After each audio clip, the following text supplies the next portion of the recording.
It's winter in New Zealand and we thought we would bring you a podcast showing you really what it's like when people say New Zealand is subtropical and you don't need heating and it's always sunny, then this is the podcast for you. And this woman in a car slams up behind me. I look in my mirror as if like, what's the matter?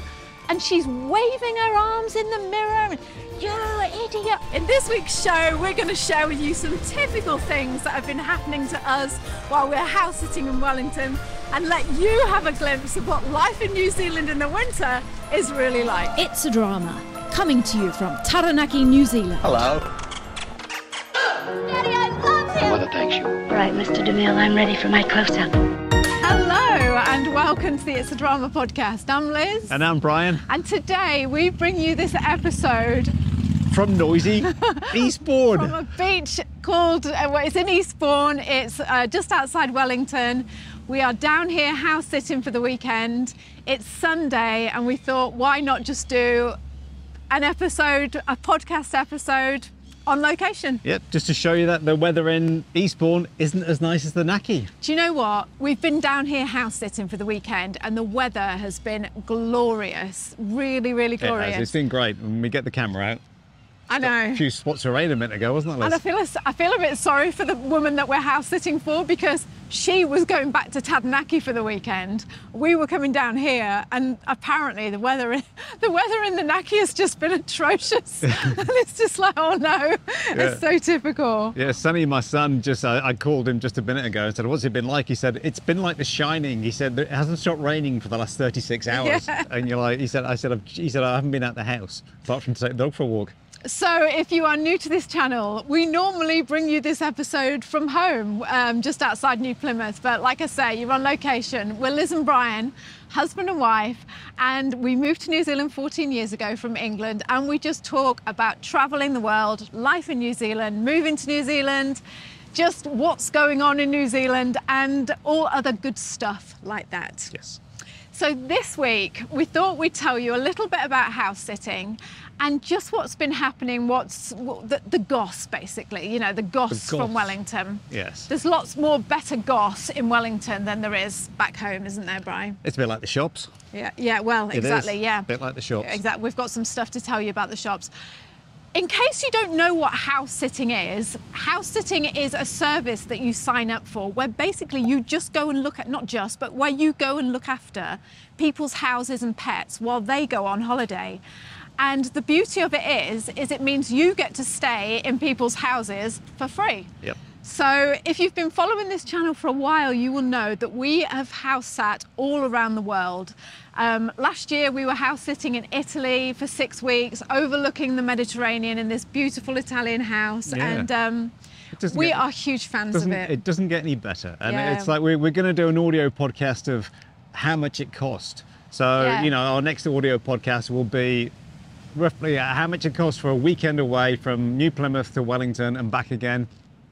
Because it's not cheap, is it, when you have to pay for accommodation? You know, that's what the story I was going to tell you. So last week, some of you know, I don't want to say as you know because some of you don't know, but our daughter Tessa is living in Wellington. She moved down there last year, and she moved down here last year, and she's just not to study or anything like that, but just to follow her dream of being on the stage.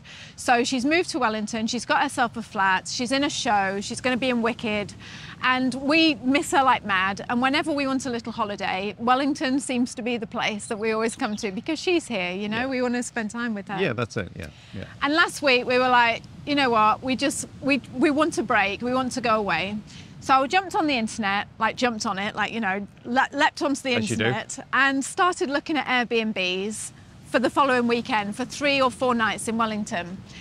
And I was saying to Brian, it was like $250, $300 a night, like for a nice place, you know, because we just want, you want it to be like, you know, you want it to be nice, don't you? You don't want it to just be like dossing down somewhere. Yeah, you're looking at over $100 to maybe $200, even upwards of $200 for a nice Airbnb, though, aren't you? Oh, it's much more than $100, Bri. Yeah. You'd never get $100. Yeah, but I've seen you go for 100. Liz will say, "Oh, look, there's this one," and it's like it literally is a tent in someone's garden. Yeah. You know, in the middle of winter. So let's say about 200 New Zealand dollars is what you're kind of looking at for a nice getaway. It's going to be a nice place, and you know, I mean, obviously you can pay a lot more than that. Yeah. So we were thinking, well, 3 nights away, maybe 4. That's $600 to $800. It's like, no, I don't think so. We're not going to be paying that just to come down. Don't miss her that much. So, so I went on and to the house sitting site and looked to see if anyone was looking for a house sitter this weekend. And lo and behold, there's this house there. This woman wants someone to look after her cat. She's got this beautiful house in half an hour outside Wellington. So it was last Sunday and Bri was making breakfast and I said, oh, I'm just going to apply for this house sit. And he's like, no, come on, you know, breakfast is ready now. And I said, Bri, just give me 5 minutes. Yep. I'll just apply for it. So literally I sent a message and just said, look, you know, we're interested in your house sit. The dates suit us perfectly. Can we please do it? Went and had breakfast out in the garden. Yep. Had some fried eggs and mushrooms and bacon. It was really lovely. Came back in to do the dishes, but I was doing the dishes. And I looked at my emails, ping, there's a message. And this is the woman from the house sit. She said, yep, perfect, come and house sit for us next weekend. 40 minutes later, that's it, isn't it? It's so here we are, like, you know, we're going to leave a link to our house sitting, you know, what's it called, link. In the description, we'll leave a link and it gives you a huge discount if you want your to sign first up year's for membership. Yeah. And that your first like just this weekend away, the first night pays for your membership. It's cost us nothing in accommodation. And the house, again, we will talk more about this in the audio podcast, but the house is gorgeous. Yeah. Really lovely, beautiful house, lovely cat. In the middle of winter, and it's even got a nice central heating radiated system, impressed. like proper European heating system. Very impressed, nice. Yeah. But what we wanted to talk to you about, it wasn't really house sitting we wanted to talk to you about in this podcast. What we wanted to talk to you about was how come we don't know this. We feel like we're being a bit ripped off because last night we did a meal for Tess. You know, she came round for dinner. We went, Brian went out and got all the stuff, went to the supermarket. And when he came back, he said to me, I can't believe it, Liz. You said it was so much more on offer. They've got so much more on the shelves. I don't know what it is. I mean, a lot of the supermarkets the last few months have, it doesn't seem to have much on the shelf in New Plymouth. No, they don't. You come down to Wellington and it's just like normal. Is it? Yeah. It's just, and just the selection. It's like twice as much selection. You've got, you know, like whole cheeses and whole this, and like instead of like little tiny bits and bobs, it's all the European stuff's in there and everything else, and it's just the selection is huge to what it is. You know, your eyes are like saucers when you're looking around. Were they like saucers? They were. Were they popping out, Brian? Yes, yeah. Your little legs were going around on a trolley thinking, I'll have everything in this supermarket. Before we talk about the price of the supermarket thing, because that's the other thing, I just want to give you a little bit of history. Where we're staying in Eastbourne, where we're house sitting, I was reading a little sign, and apparently some of the first settlers that came to Eastbourne were from Italy. Yeah. What was the place they came from? It was not spaghetti. A name like that though is Stromboli. Stromboli. Yeah, it's just like the Stromboli pizza you can buy. Can you imagine that? Leaving Stromboli in Italy, getting on a boat and coming to New Zealand to set your new life up. Yeah. As fishermen, literally, you know, along this coast here, and you can see some old black and white pictures when you go and walk on the coastal walkway of them there building their boats and looking after the boats and sending the nets out and things like that. You just think, wow. I'd love to have seen that back then. Yeah. Can you imagine? And it said it brought a Mediterranean flair to this side of, you know, this coast near Wellington. Yeah. Maybe that's why the supermarkets are full of European stuff. This is what I'm going to say, because when you just said then, you can get whole cheeses, you can get all this good stuff. Yeah. What else stuff could you get that you haven't seen back in New Plymouth? What else? What jumped out to you that you could see? Just certain brands of cheese and things like that. Right. You know, when you've even like the Sauvignon goat's cheese and stuff like that. You know, you can get goat's cheese in New Plymouth, but one brand and that's it. Like, you know, and it's just good to see all the other stuff and all the salamis and stuff like that. It's you know, I'm so used to seeing it when you're in Europe, but you're in New Zealand, you tend not to see it in the provinces where we are. So my question is, why? Why are we not getting that stuff down in New Plymouth, Bri? It comes down because everything is tend to be franchised. It's the narrow-mindedness of the franchisee who owns the... Oh, careful. Careful, Bri. I used to work for a few of them. That's why I'm saying that. You're going to get bashed if you say that. I know, but it is. Because it's just like, no, this is what sells. Let's have 10 different types of the same cheddar, shall we? I don't think it comes down to narrow-mindedness. Let's try and be a little bit more open-minded than that, Bri. Do you think it comes down to the fact that they've tried it? They've tried putting whole cheeses out? They could have done, but they probably trialled it for a week and thought, well, that's not selling. So we'll you know, it's a bit like when you walk down the cereal aisle, you know, 10 different types of cornflakes. Why? I don't want to be negative. I really don't want to be negative, but I feel a little bit ripped off because... You do? You feel like, why do I, just because you live in Wellington, why are you allowed all the good stuff? Yeah. You know? Up in the Naki, it's like, it's even fuel is cheaper here in Wellington than what it is in Taranaki back at home.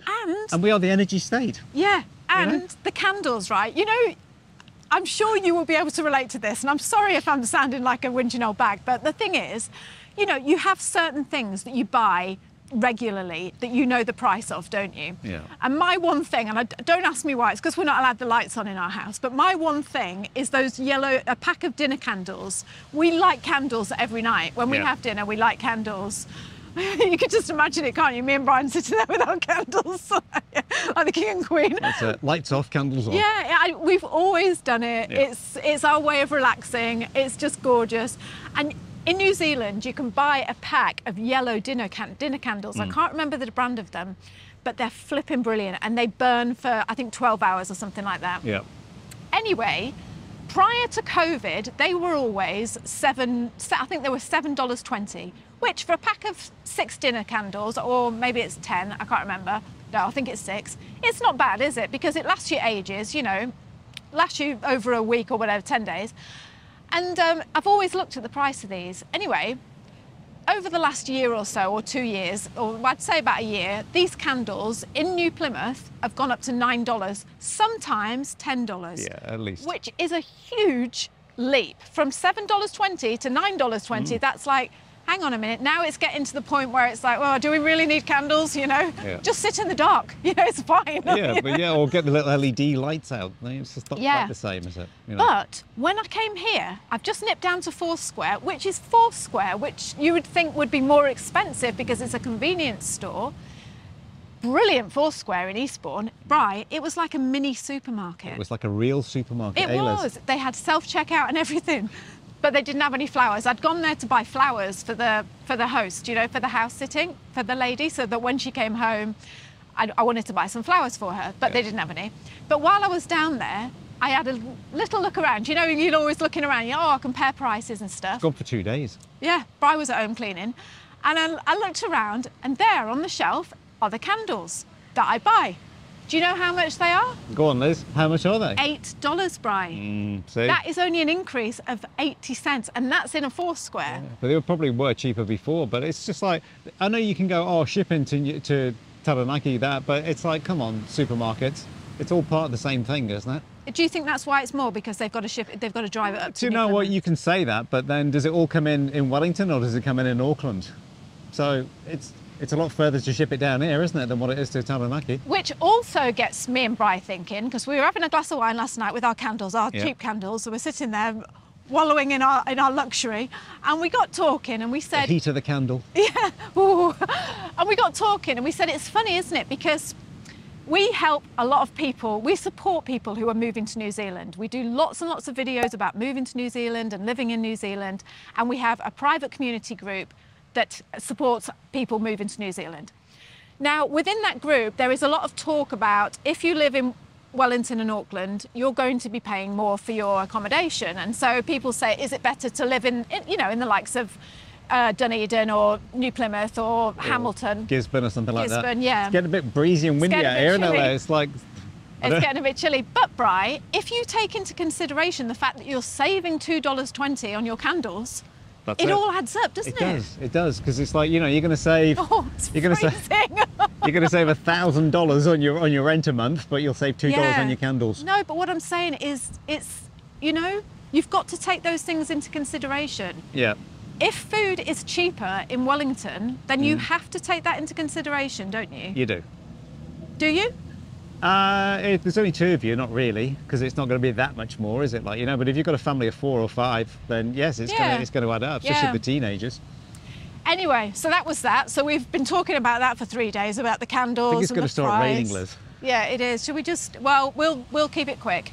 But I don't want you to just. I don't mind sitting in the rain. What's the matter? Why are you getting panicky? I'm just looking at my expensive microphones. Oh, well, is it not waterproof? No.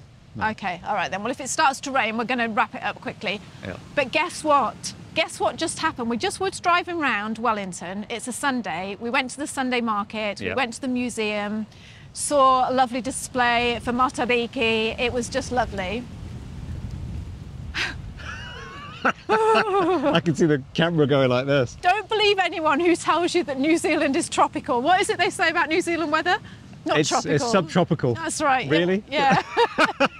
It gets a winter. Yes, it does get winter. Anyway, we're just driving around Wellington trying to find a place to park.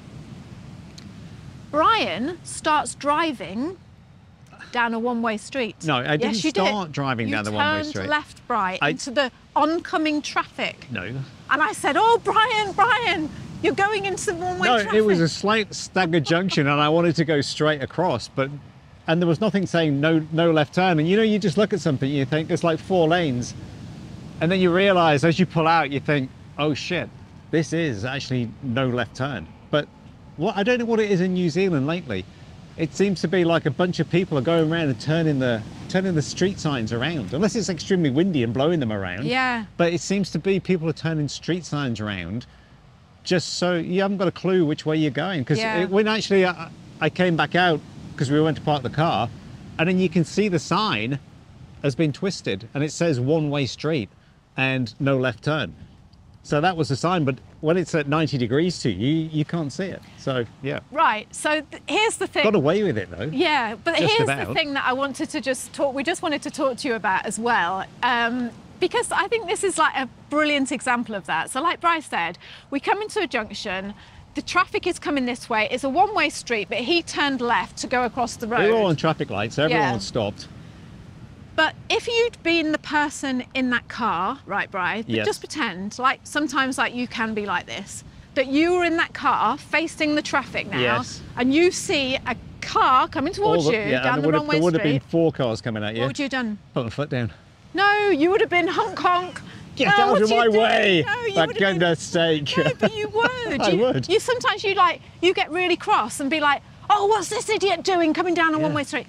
You have just done that. So I want you to remember. I didn't actually face the traffic. I literally went on at about a 15-degree angle to the junction across the other side. But did you or did you not go down a one-way street? No, I went across a one-way street. All right. On a slight angle. Did you or did you not break the traffic law by going the wrong way across? Yes. Right. But right. Yes. Thank you. But even though I didn't, but I did, because it was slightly. I went 3 meters askew. You did. You went the wrong way down a street, right? And the reason you did that is because the sign, we're not familiar with Wellington, and the sign is turned the wrong way around. But I want you to remember, the next time someone does something in traffic, they also might be a visitor to this town, to New Plymouth or whatever. They don't know. They don't know that. Why are you sitting there? I can feel that you want to say something to me. What is it?